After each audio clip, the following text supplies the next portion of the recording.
The Optimist Show is about news, information, entertainment, and activism. Welcome to the Optimist Show podcast, and we want to welcome all of you wherever you are this time, and thank you very much for joining us as we continue to keep hope alive. The Optimist Show brings you the information as it is, and so we are glad to be with you today so that we can share together. Please like and share, subscribe to our channel, The Optimist Show, keeping hope alive. It's estimated 1 in every 10 people in Grenada have the sickle cell trait. Having the trait does not mean you are sick or unhealthy. Very healthy people have the trait. Unfortunately, many of these people are unaware that they carry the trait. You see, when 2 people with the trait have a child, there is a 1 in 4 chance that the child will be born with the sickle cell disease. That is why it is important to know if you have the trait. Sickle cell is associated with life-threatening conditions, and it can be very painful. You see, the body's red cells can pass freely through the arteries and veins, but the sickled cells can get stuck, and this is what causes pain. This disease, you cannot catch it from someone. It is inherited. You are born with the trait or the full-blown disease. It comes from your parents. So let's talk sickle cell and what it is about and what can be learned about it and how to live with it. Let's all make better decisions about our family's health by learning the facts and getting tested. A message from the Sickle Cell Association of Grenada. Please call 458-6399 or email us at grenadasc@gmail.com.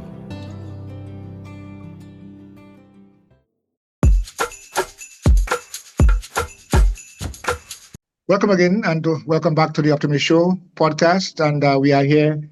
I must give you a report. Basically, I had the opportunity of attending a 3-day workshop training session on mainland in regards to the preparation of Grenada's Human Rights Report.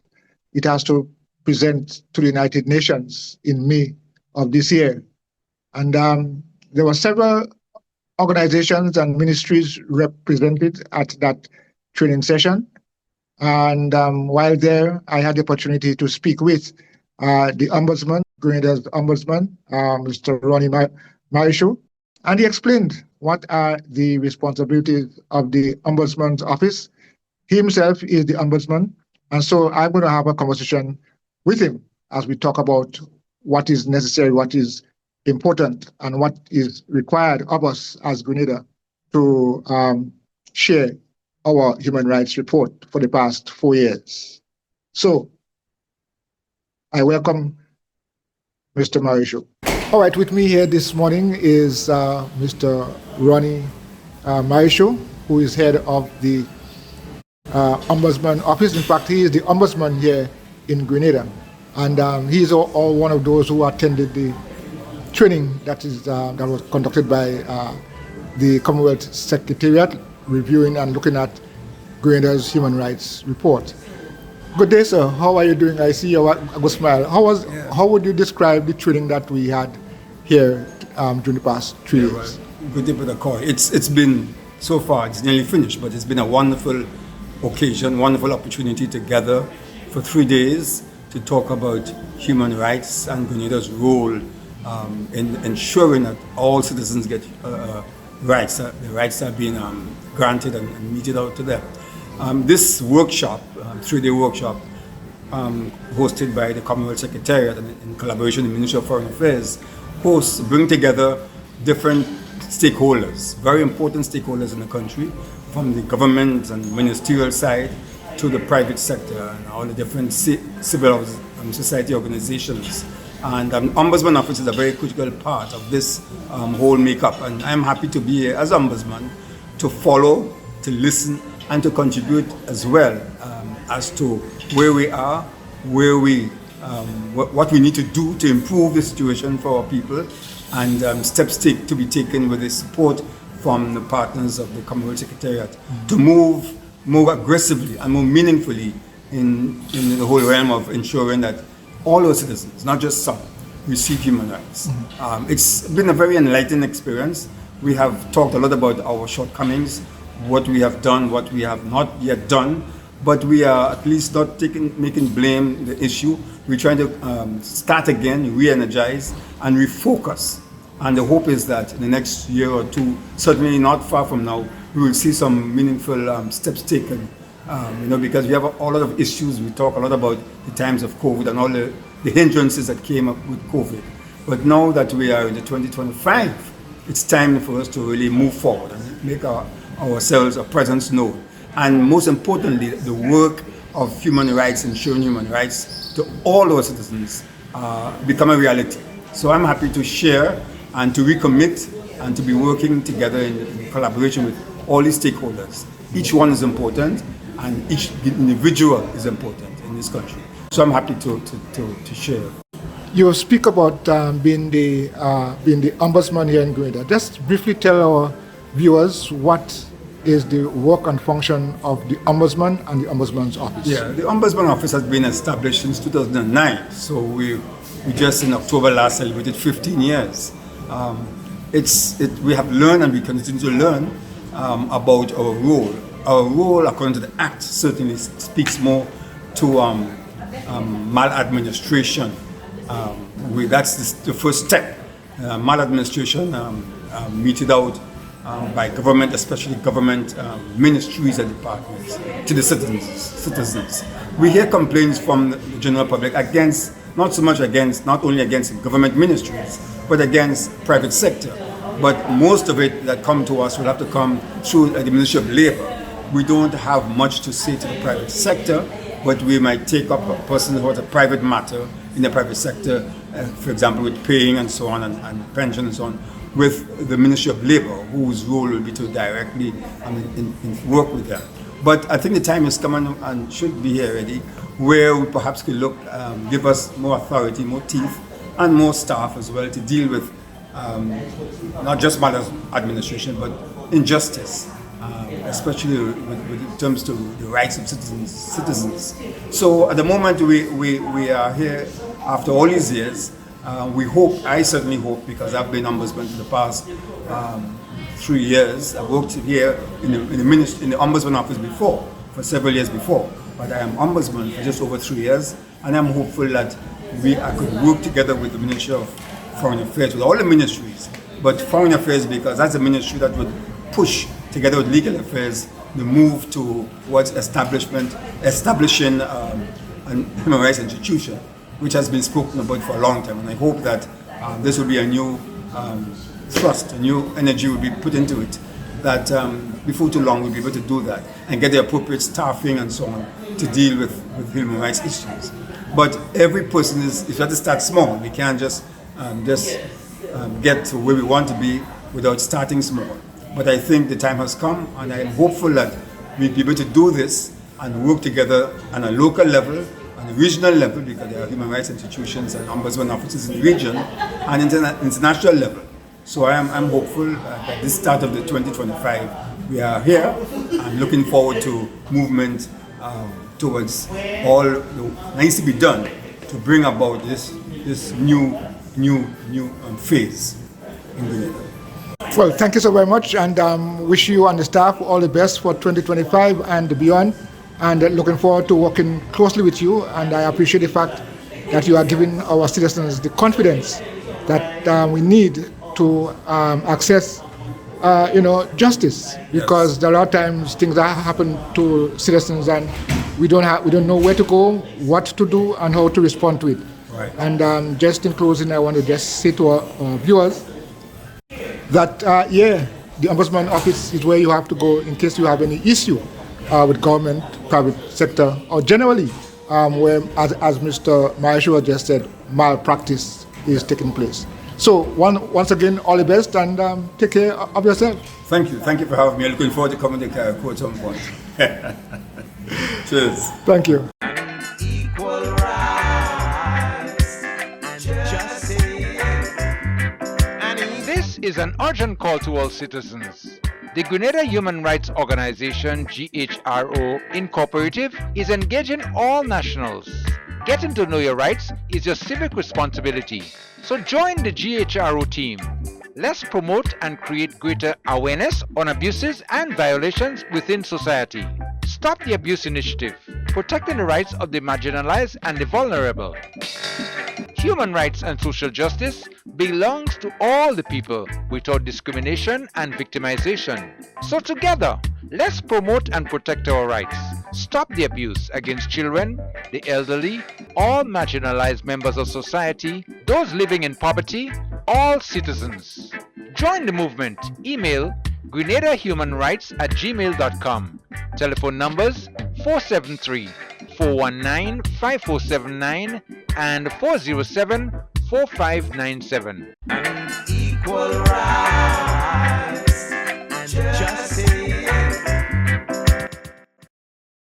Well, as part of the preparation for the Grenada's Human Rights Report, we had to be guided by the procedure. It's called the UPR, Universal Periodic Review. And we were facilitated by Yash from the Commonwealth Secretariat. And he, as a facilitator, was excellent in explaining to us, giving us the tools, the ways and means of how to prepare our report. So let me introduce at this time the Commonwealth Secretariat representative, commonly known as Yash, to be part of this conversation in regards to what's happening with the preparation of Grenada's Human Rights Report to the United Nations. I now have Yash, part of this conversation. My name is Yashas Winan. I'm Human Rights Advisor at the Commonwealth Master's Office in Grenada. Okay, so you have been in Grenada assisting Grenada in preparing this Human Rights Report to be presented to the United Nations this year. What are your thoughts on preparing this report? How important do you think this is and valuable to the state of Grenada? Right. So basically, before I go in the report, may I just tell you briefly what are we doing here? So we are preparing or helping government of Grenada in submitting their report to Universal Periodic Review. Now, Universal Periodic Review is an intergovernmental process. It happens in Geneva. That means all the countries of the UN member states, they report to the UN on the human rights situation. This is the fourth cycle of the UPR, so that means you have already reviewed 3 times. Grenada has already been reviewed 3 times.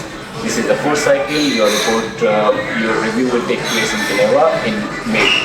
Now, in the report, basically, you have to update what recommendations you received from the previous cycle from different governments. And you will be basically reporting in the last 4.5 years, since 2020, what improvements you have done in the field of human rights, what are your achievements, how you have improved the life of people from the human rights point of view. So the report was basically on different thematic issues. It covers gender, it covers child rights issues, it covers national human rights institution issues, it covers labor issues, it covers trafficking issues. So it's very wide, it covers all kinds of issues.